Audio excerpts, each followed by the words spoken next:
Before this video even begins, if you do find yourself enjoying this video at any point, please do consider subscribing and leaving a like. My goal by the end of this year is 10,000 subscribers, and I'm putting in a lot of effort to make that goal a reality. With that being said, please enjoy this video. Alright, hi guys. It's Wadasha. And as you guys can see, we're returning. It's been a while since I've reviewed some of the Adachi and Shimamura manga chapters.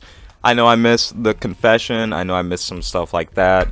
And it's not like I didn't have a video on those. I had a video on the confession, but of course that video got corrupted. Noticing a trend here with some of my videos. But I figured now is probably one of the best times to start reviewing the manga because we're getting dangerously close to our first journey, and by no means do I want to miss that because that is, it's obligated of me to talk about that pretty much. And also because I really just like the World's Most Mundane chapter. This is World's Most Mundane 1, so I'm guessing that there's going to be a World's Most Mundane 2 and whatnot. But anyways, I'm really excited. I've been waiting a while for this, so let's just start reading. Okay, so we have, lately I've been having doubts, Adachi perspective starting. I'm starting to question if she actually wants me to watch over her, if only just a bit. I want her to smile at me, I want her to be kind to me. Well, she is kind to me, save for those stern expressions she puts on from time to time. Is there something more important than me that requires your attention? I know that this is the first page and I don't want to go on a tirade, but I think that this is really interesting the way that they did this, because in the light novel, rather than Adachi making it seem like she's suspicious of Shimamura, the light novel instead makes it seem like Adachi is questioning her previous desires from Shimamura. Because in the light novel, we see that Adachi thinks that she's asking too much of Shimamura. She's wondering if she's really able to ask that much of Shimamura. So yeah, my bad that I kind of went on a tirade there this early. I just thought that was really interesting because it adds like a completely different meaning to this scene, in my opinion at least. Okay, and then we have the, after all, I am your number one. After all, I am your girlfriend. I am your girlfriend. Yeah, it's always a joy seeing Adachi's expressions in this series, this manga. I have so little memory of my grade school field trips that I don't even remember where we went, but this time it'll be different because I'll be right there with her. How nice, a trip with Shimamura. One day we'll go somewhere just the two of us. Subtle foreshadowing. Oh my god, look at Shimamura's expression. She's so like, oh my god. Shimamura. Okonomiyaki again, still 6 more to go before she gets to make our lunches. Toss it? Of course I won't, there's no way. I'd never throw out something you cooked for me. I kid, but now I'm wondering if that's actually how she feels. Not long ago, she pressed those same lips against my forehead and promised they were just for me. And for a moment, that angle and sensation almost made me feel like I was being enveloped by her, like I was completely hers. I really want her to do that again. And then here's where we kind of get into what this chapter is about. Adachi's yearn for that feeling that Shimamura previously gave her, that feeling of being encapsulated by Shimamura. What's up? Oh, not a thing. Let's see. Fine. Wait, was this in?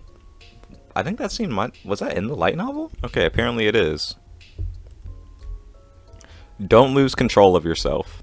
You wouldn't want a repeat of that night, would you? No, that'd be awful. I actually like how they also incorporate this scene right after my video on Adachi's breakdown, and how I mentioned that after that incident, Adachi does make more of a conscious effort to keep herself in check. Kinda wish they released this earlier, could have used that as reference for that video. I know I was wrong, I know I was at fault for it, but I just want to know, who in the world was that girl? Probably the same person she was talking to on the phone. Not surprising, why wouldn't she have friends, in a life outside of our relationship? It's just, all those different sides scare me. How can I love every aspect of her when I don't even know what that means? If that's the case, I need to spare no effort in knowing the unknown. That's my goal in life, to learn everything about her. But how? Cling to her too much, and she'll end up hating me. Yes, but I want to be with her. The only way to make your dream come true is to face those problems head on. To bridge every possible gap you can. What's up? Were you sleeping? Wow, how'd you tell? I think I'm getting better and better at pinning her down. Wait, what? Next suitor day. Next suitor day, I was wondering, next suitor day, if you wanted to go on a date. A debate on suitor day? No, Shimamura's a troll. A debate on suitor day? Sorry, just take out the EB. How polite. Sure thing, next Saturday, right? Yeah. Why not ask me at school tomorrow? I just called as soon as it came to mind. Oh, I see. A fine reason. Is it? Alright, where do you want to go? Where do I want to go? Somewhere I'm likely to receive a forehead kiss, but just where would that be? Just where? Oh my god! Just where? I really like the, I was also waiting on seeing this scene right here because similarly in the light novel, Adachi literally just zones out. Like, her controller literally just disconnects, and while Shimamura's talking, she's just staring into space. Actually, let me see if I can show you guys. Look, literally right here. So then, where would you like to go? Where? What place was it that would lead to her kissing me on the forehead again? Where? Hey, Adachi, where are you staring? Where? Can you hear me? Hello? Where?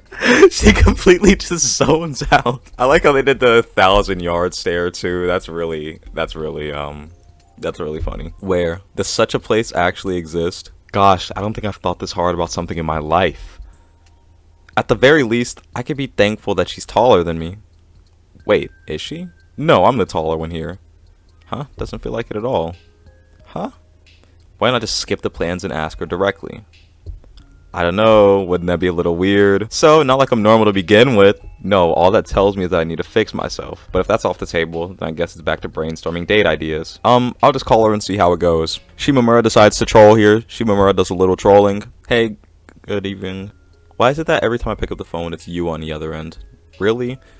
That's only because I want to hear your voice day in and day out. Okay, they kind of shortened that a little bit. Well, actually, it was a kind of a short statement to begin with. Shimamura says, I feel like I'm only really talking on the phone with you these days to Adachi.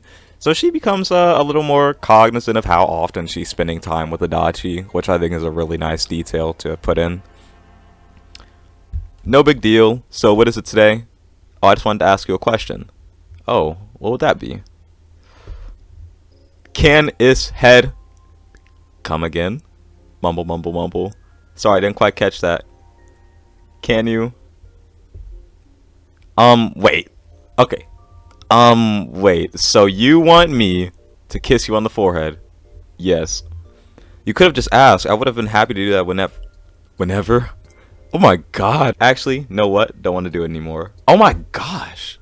Shimamura, that's quite a smile. Because I'll be counting on you to make it happen.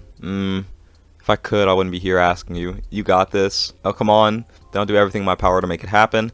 I'll try my best to respond to her kindness in turn, no matter what form it may take. Maybe I could put whipped cream on my forehead if I was an idiot. That's gonna come back later, by the way, guys. Alright, of course, that's the end of this chapter. I have a few things I want to state. For one, I always really look forward to reading these Adachi and Shimamura manga chapters. Despite seeing everything in the light novel, I think that the manga adaptation is really good. It adds so much emotion to these characters that the light novel just can't capture. And that's not because the light novel is bad. No, the light novel is amazing. There's just so much you can do when you don't have the expressions of the light novel or the expressions of the manga. Like, for example, when I was reading this scene, Shimamura's smile right here, that kind of gives us a glimpse into what Adachi sees on the regular. That is something that we just don't really see all too often. So I feel like this scene itself it shows us more about Shimamura, more about what Adachi sees in Shimamura, if that makes sense. I also like the sleek little references that they throw in here and there, like the 1,000-yard stare right here. You see, we have school, work, and it's very accurate to what actually happens in the series, and they throw their own little spin on it. I think that the manga does a really good job with things like this. With that said, I think we're gonna conclude the video here. There's not much to talk about in the World's Most Mundane chapters. The World's Most Mundane chapters are more so just some chill chapters that build up some anticipation for the school trip, which we're going to see very soon. This is not the end of World's Most Mundane. This is just the first chapter, so I'm going to make a video on the follow-up World's Most Mundane chapters, and it's going to be a blast. It's going to be great. If you guys are excited for the Adachi and Shimamura manga review returning, please be sure to like and subscribe. You know, I really have fun reviewing these chapters, and I think a lot of you guys enjoy hearing me talk about them, I hope. But with that said, thank you all so much for watching. I'll see you all in the next one.